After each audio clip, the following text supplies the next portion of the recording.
So first thing we're going to do is we're going to take each of these compounds, we're going to produce a Lewis structure for that. So for HCN, count up the number of total valence electrons. Carbon has 4, nitrogen has 5, hydrogen has 1. So I get that total, and then I choose a central atom, which has got to be carbon. Do my nitrogen and my hydrogen. They have to be connected together. And then based on the total number of valence electrons that I have available to me, I have to share those electrons in a way that satisfies all octets. For this particular compound, I end up with that guy. So that satisfies everybody's octets. So that is HCN. I'm going to do the same thing for H2. So 2 hydrogens have 1 apiece, meaning I got 2 electrons. So there's the Lewis structure, but there are 2 molecules of H2. So I'm going to go ahead and represent that here. That I got 2 molecules of H2 reacting with this hydrogen cyanide or hydrocyanic acid. And then that produces this compound. So I would generate my structure for that. This is getting a little bit beyond you guys' skill level, so you might want to just Google the Lewis structure for that thing. It is this. And then there's that lone pair on that nitrogen. All right, so now that we have a Lewis structure for everything represented in this formula, we are going to draw arrows and kind of label the energy that's stored within these bonds. And that information is found on this table. So the energy stored between a hydrogen and a carbon bond is right here. It's 414 kilojoules per mole. So I'm going to show that that energy is like being released. If that bond has to be broken, then that releases 414 kilojoules of energy. And then I'm going to do the same for that triple bond of nitrogen. Now this top portion is only for single bonds. So if you have multiple bonds, then you have to check down here. And so a carbon to nitrogen triple bond stores 891 kilojoules of energy. So that thing is broken. So we lose 891 kilojoules of energy there.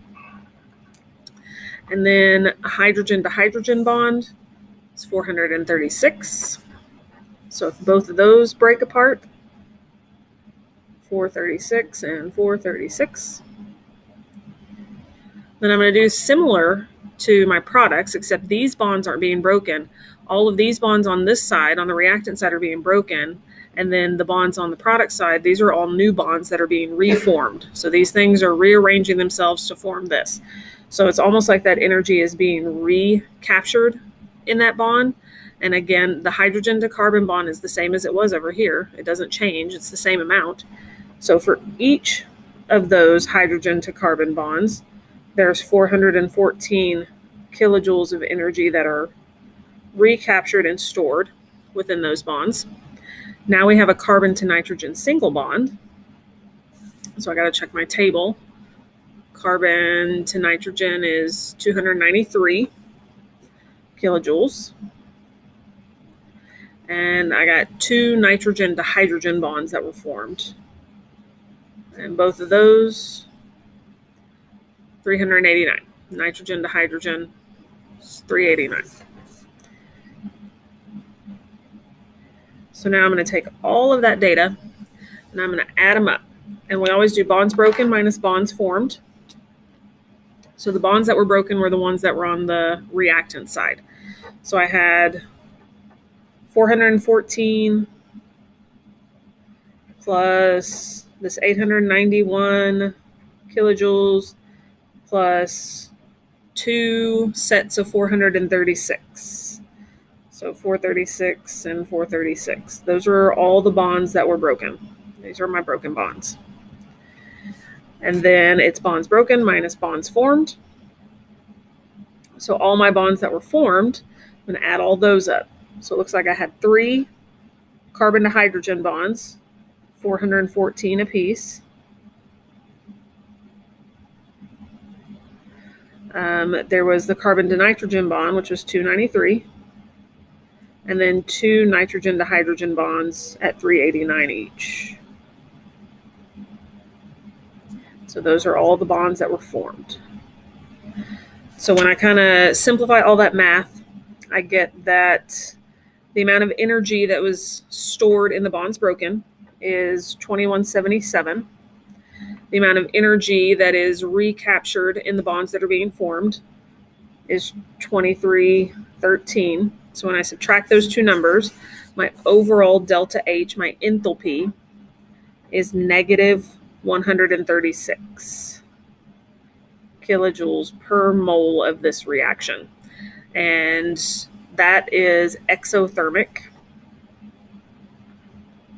because we have that negative sign. That tells me that there's more energy stored in the bonds of my products than there are in the bonds of my reactants.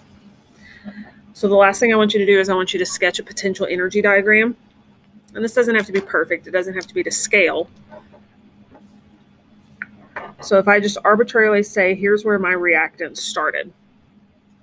Remember, we've talked about activation energy. So we have to overcome a certain amount of activation energy. And we also just learned that this particular reaction is exothermic, which means my products end lower than my reactants. But I want you to label a couple of things here.